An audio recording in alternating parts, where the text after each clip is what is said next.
Susan Boyle is a 47-year-old unemployed church worker, lives in a small village in Scotland, describes herself as never having married, never been kissed, lives in a small flat with her cat Pebbles, served as a volunteer at her church, a devout Christian, sang on Sundays and took care of her 91-year-old mother until she just recently died.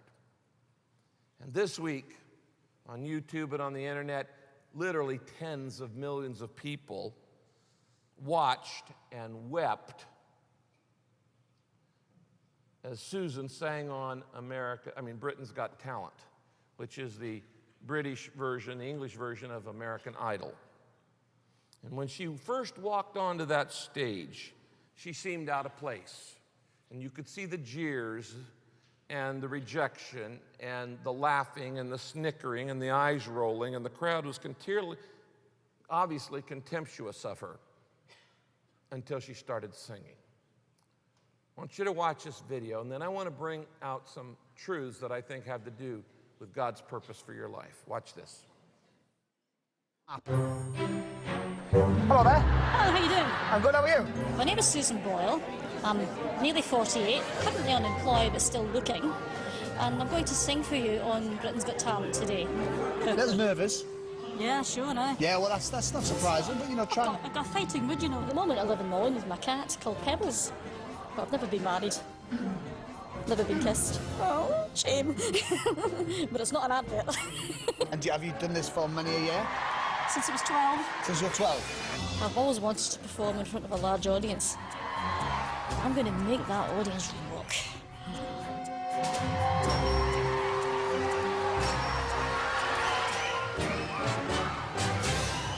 Hi, what's your name, darling? My name is Susan Boyle. Okay, Susan, where are you from? I am from Blackburn near Bathgate, West Lothian. It's a big town. It's a sort of collection of... It's a collection of villages. I had to think there. And how old are you, Susan? I am 47.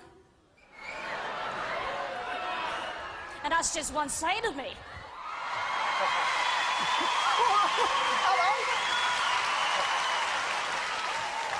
Okay, what's the dream? I'm trying to be a professional singer. And why hasn't it worked out so far, Susan? I've never been given the chance before, but here's hoping it'll change. Okay, and who would you like to be as successful as? Elaine Page. Elaine somebody like Page. that. What are you going to sing tonight? I'm going to sing I Dreamed a Dream from the Miserables. Okay. Big song. Yeah? Yes.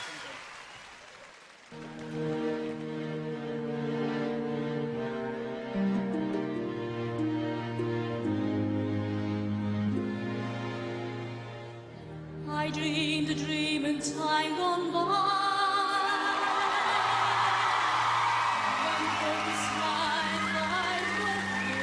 You didn't expect that, did you? Did you? No. I dreamed that love would never die. I dreamed that God would be forgiving. I was young and unafraid when dreams are made and used and wasted.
like it. All right. Thank you very much, Susan. Piers. Without a doubt, that was the biggest surprise I have had in 3 years on this show. When you stood there with that cheeky grin and said, I want to be like Elaine Page, everyone was laughing at you. No one is laughing now.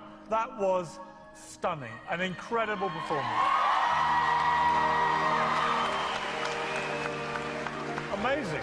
I'm reeling from shock about you two, but I am can't so believe it. thrilled because I know that everybody was against you. I honestly think that we were all being very cynical, and I think that's the biggest wake-up call ever. And I just want to say that it was a complete privilege listening to that. It was brilliant. Susan, I knew the minute you walked out Oh, Simon! on that stage that we were going to hear something extraordinary, and I was right. Not a lot of touch. Susan, you are a little tiger, aren't you? Oh, I don't know about that. You I are. don't know about that. Okay, moment of truth. Piers, yes or no? the biggest yes I have ever given anybody. Amanda? Yes, definitely. Brilliant. Susan Boyle, you can go back to the village with your head held high. It's 3 yeses.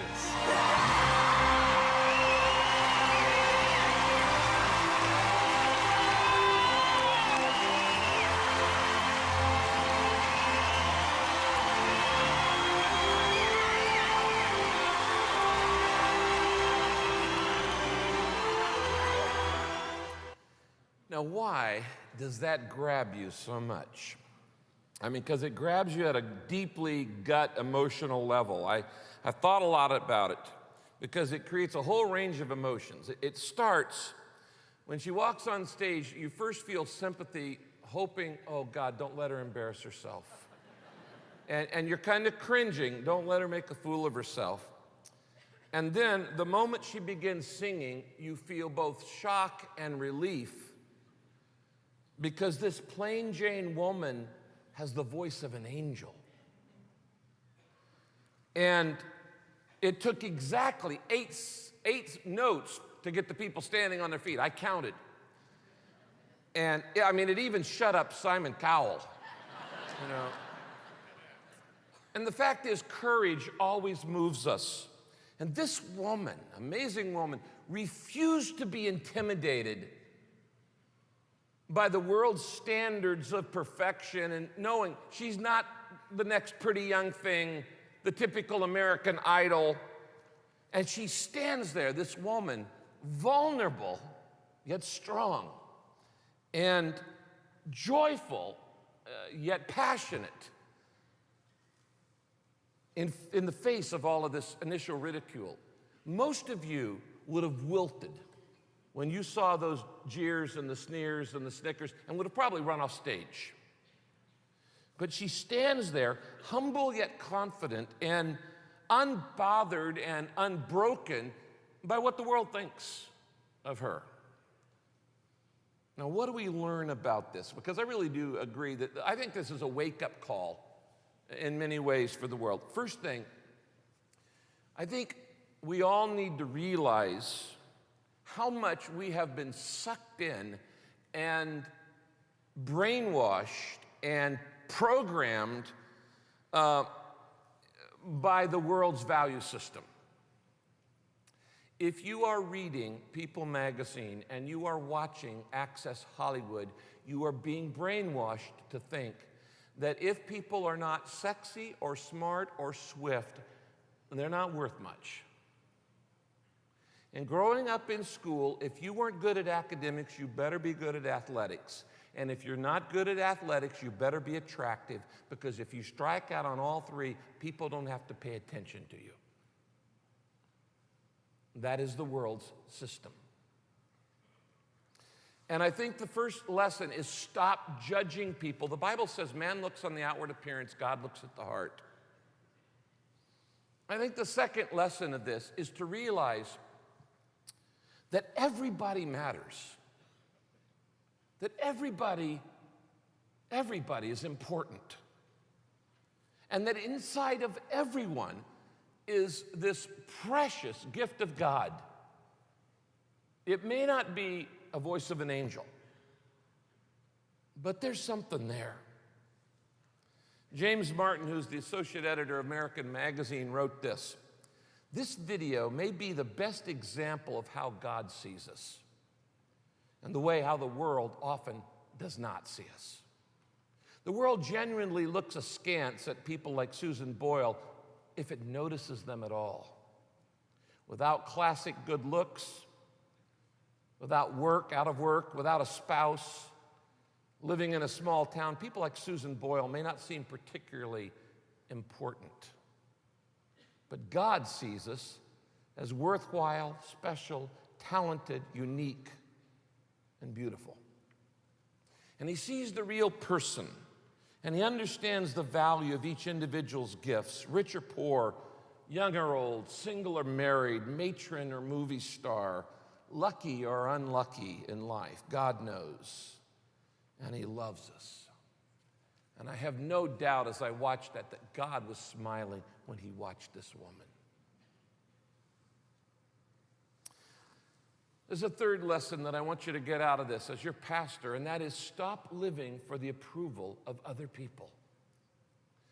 What you need to do instead is you need to use your shape for the glory of God and stop trying to be somebody you're not. Be who God made you to be. You see, what was different about Susan singing and every other typical American Idol type star is Susan was not singing in order to be liked, which every American Idol style star is. She was singing to fulfill the dream that God had put in her heart. She sings every week at her church. She volunteers in ministry at her church. And because she wasn't singing for the approval of other people, her face was radiant. And the moment was transcendent. Because when you use your shape, God shows up. And there's nothing like it. It reminded me of the title of C.S. Lewis's autobiography, Surprised by Joy. And there's one other thing. Never, never, never give up hope on the dream God has put in your heart. It's part of his plan and purpose. God gave you that dream. The lyrics of that song, I Dreamed a Dream, which are from the musical Les Miserables, are one that anybody who's had any tough times in life can identify with. These are the lyrics. I dreamed a dream in time gone by when hope was high and life worth living. I dreamed that love would never die. I dreamed that God would be forgiving. Then I was young and unafraid, and dreams were made and used and wasted. There was no ransom to be paid, no song unsung, no wine untasted.